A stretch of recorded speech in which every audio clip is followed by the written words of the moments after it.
Ya, selain dikaitkan dengan potensi JDT boleh menjaringkan 100 jaringan di Liga Super musim 2023, Johor Darul Ta'zim juga dikaitkan dengan rekor dunia yang sangat sedikit itu dan boleh jadi itu akan dipecahkan atau disamai. Hal apa? Nah, ini yang nanti kita akan bahas dan update juga soal stadium baru dari Selangor FC. Detailnya seperti apa? Ikuti video ini sampai akhir.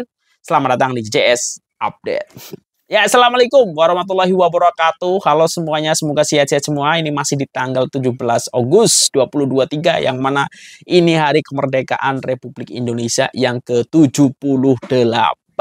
Tadi sudah saya singgung ataupun cakap banyak perlombaan ataupun rangkaian kegiatan yang masih akan berlanjut sampai akhir bulan ini ya. Jadi udah tau lah ya, macam lomba-lomba makan kerupuk dan banyak sekali yang memang sudah khas ketika ada peringatan Hari Kemerdekaan.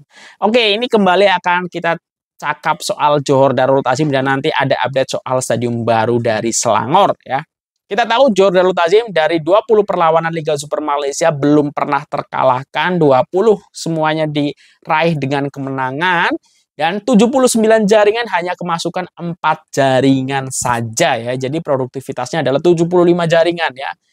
Itu sangat produktif. Nah, yang mana ini JDT dikaitkan dengan untuk mengejar sampai ke 100 jaringan ya. Berarti ini tinggal 21 jaringan lagi yang dibutuhkan oleh JDT. Jadi dari sisa 6 perlawanan ini JDT harus menjaringkan jaringan yang banyak. Nah, apakah ini boleh terjadi atau tidak? Kita tunggu saja. Tapi yang menarik ini ada dikaitkan juga dengan rekor dunia yang belum terpecahkan sampai saat ini ya. Nah, seperti apa?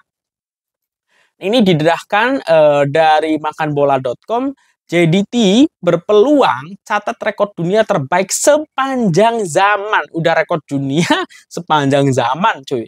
Kita baca ya. Juara bertahan Liga Super, Johor Darul Ta'zim ataupun JDT berpeluang untuk melakar kejayaan yang lebih besar daripada dijangkakan ya. Jadi dari tak hanya target 100 jaringan tadi ya, ternyata ada target yang lebih besar lagi nih ataupun potensi untuk mendapatkan rekor ini. Skuad Harimau Selatan ketika ini berada di landasan terbaik untuk menjulang kejuaraan Liga Super buat kali ke-10 pada musim ini apabila menang ke semua perlawanan 20 perlawanan Liga setakat ini. Jadi kalau tak silap nih, jadi hanya butuh 1 perlawan lagi untuk memastikan gelar ke-10 secara beruntun, yang mana itu belum pernah terjadi di Liga Super Malaysia. 10 gelar juara beruntun ya, ini sudah dikekalkan oleh JDT, yang mana ini ya bakal susah sekali rekor ini dipecahkan oleh klub-klub selain JDT. Pasukan bimbingan Tano Solari terus menjarakkan diri dengan pesaing terdekat Selangor FC dengan 14 mata dan memiliki 1 perlawanan dalam tangan ya. Jadi Selangor sudah 21 perlawanan. Rekor gah ini berada pada landasan yang cukup baik untuk membawa JDT menjadi satu-satunya pasukan di dunia yang mencatat kemenangan bersih dalam semua aksi liga. Klub milik DYIM TMJ ini kini berbagi 6 perlawanan Liga Super dan mengumpul 60 mata hasil 20 kemenangan dengan rekor jaringan 79 gol selain hanya dibolosi 4 gol saja.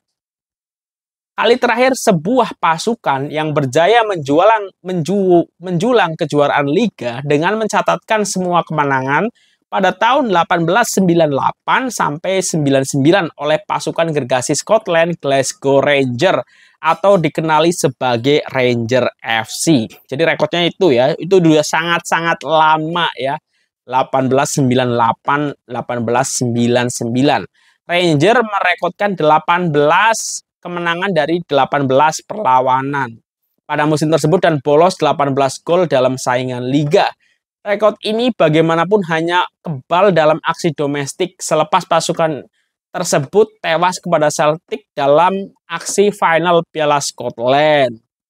Era gemilang itu tidak mampu dijelmakan lagi selepas itu dan kekal menjadi sebuah rekor yang ingin dipecahkan oleh pasukan di dunia. Ketika ini JDT sudah meraih 2 trofi domestik yaitu Piala Sumbangsih dan juga Piala FA pada musim 2023 sambil berada di barisan tepat untuk menjulang Piala Malaysia tahun ini dan Liga ya hampir dipastikan akan diraih oleh Johor Darul Ta'zim ya. Jadi hampir rekor musim lepas ya untuk sapu semua gelar ini juga masih ada kesempatan untuk JDT. Nah ini yang menarik, rekor ini ada setelah sekian lama ya. Karena di era bola sepak modern ini memang agak sukar ya untuk menjadi dominan, benar-benar dominan ya. Bagaimana JDT ini akan memasuki musim ke-10 juara, 20 perlawanan tak terkalahkan ya. Perlawanannya bahkan sudah melebihi jumlah perlawanan yang direkodkan